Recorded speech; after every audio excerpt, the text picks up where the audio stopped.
ഹരേ കൃഷ്ണ. ഹരേ രാമ രാമ രാമ ഹരേ ഹരേ, ഹരേ കൃഷ്ണ കൃഷ്ണ കൃഷ്ണ ഹരേ ഹരേ. ഹരേ കൃഷ്ണ. എല്ലാവർക്കും ഹൃദയം നിറഞ്ഞ സ്വാഗതം ആശംസിച്ചു കൊള്ളുന്നു. ഇന്ന് നമ്മൾ ഭഗവാന്റെ കഥയല്ല, ഭഗവാനുമായിട്ട് ബന്ധപ്പെട്ടിട്ട് ഭഗവാന്റെ ആ മായാവിലാസങ്ങളെ കുറിച്ചുള്ള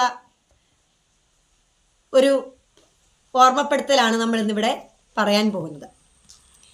നമ്മളെല്ലാവരും നമ്മുടെ വിധിയെക്കുറിച്ച് പഴിക്കും, അല്ലേ?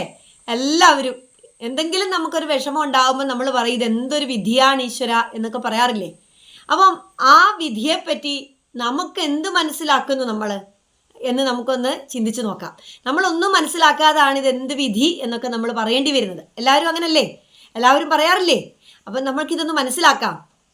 ഇന്ന് ദരിദ്രനാണെങ്കിലും ധനവാനാണെങ്കിലും അതുപോലെ ആരും അറിയപ്പെടാതെ ജീവിക്കുന്നവനാണെങ്കിൽ പോലും നാളെയും അങ്ങനെ തന്നെ ആയിരിക്കുമെന്ന് നമ്മൾ ആരും വിചാരിക്കരുത്.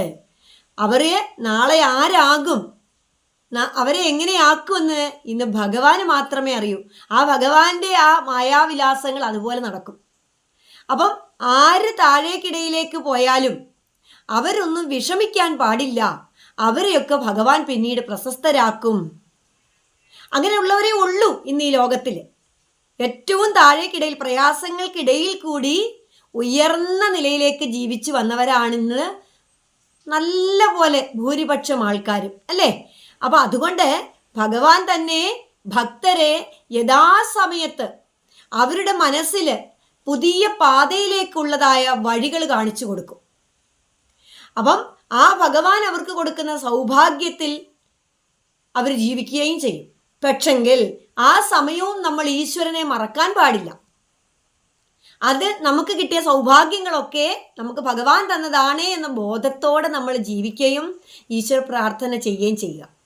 എന്നാൽ മറ്റൊരു വിഭാഗത്തിൽ നിന്ന് എല്ലാം കിട്ടിക്കഴിയുമ്പോൾ ഒരഹങ്കാരത്തിൽ നിന്നുകൊണ്ട് തന്നെ അവരൊരു ഉന്മാദ അവസ്ഥയിലേക്ക് പോകും. ആ സമയം ഈശ്വരൻ എന്ത് ചെയ്യും? അവരെ ദുർവിധിയുടെ പടുനിലങ്ങളിലേക്ക് പതിപ്പിക്കുകയും ചെയ്യും. അതുകൊണ്ട് ഇന്ന് നമ്മൾ ആരെക്കുറിച്ചെങ്കിലും ഒരു കഷ്ടമായി പോയി എന്നൊരു വിചാരം നമുക്ക് ഉണ്ടായിട്ടുണ്ടെങ്കിൽ നമ്മൾ ചിന്തിക്കുക, നാളെ അവരുടെ ജീവിതം അങ്ങനെ ആയിരിക്കില്ല. അവരെ കൂടുതൽ ധൈര്യത്തോടെ ഈശ്വരൻ മുന്നോട്ട് കൊണ്ടുപോകും.